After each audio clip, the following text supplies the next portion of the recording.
Assalamualaikum warahmatullahi wabarakatuh. Nama saya Wanda Desika, kelas SI2P, jurusan Sistem Informasi, mata kuliah Organisasi Arsitektur Komputer. Di sini saya akan menjawab pertanyaan dua soal tersebut. Soal pertama, struktur sebuah sistem komputer.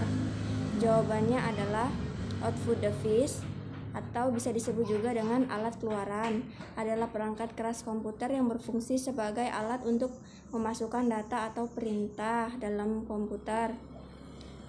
Output device, alat keluaran, adalah perangkat keras komputer yang berfungsi untuk menampilkan keluaran sebagai hasil pengelola data yang berupa hard copy, soft copy, ataupun suara. IOS atau ports. Bagian ini digunakan untuk menerima atau mengirim data keluar sistem. Peralatan input dan output di atas terhubung melalui port ini. CPU atau bisa disebut dengan Central Processing Unit. CPU merupakan otak sistem komputer dan memiliki dua bagian fungsi operasional, yaitu ALU atau Arithmetical Logical Unit sebagai pusat pengelola data dan CU, Control Unit, sebagai pengontrol kerja komputer.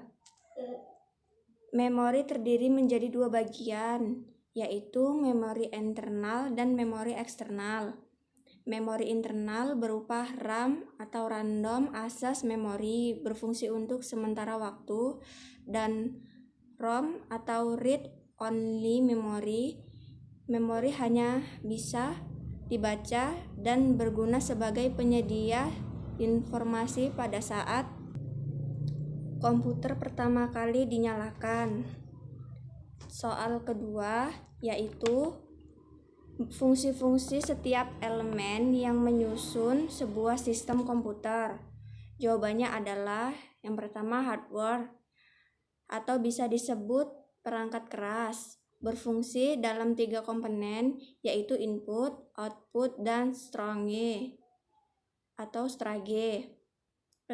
Ketiga tersebut selalu berhubungan dengan mikroprosesor. Yang kedua, software. Software memiliki fungsi dalam mengatur hardware atau perangkat keras yang ada pada komputer. Software juga dapat digunakan sebagai penghubung antara beberapa software yang lain dengan hardware komputer.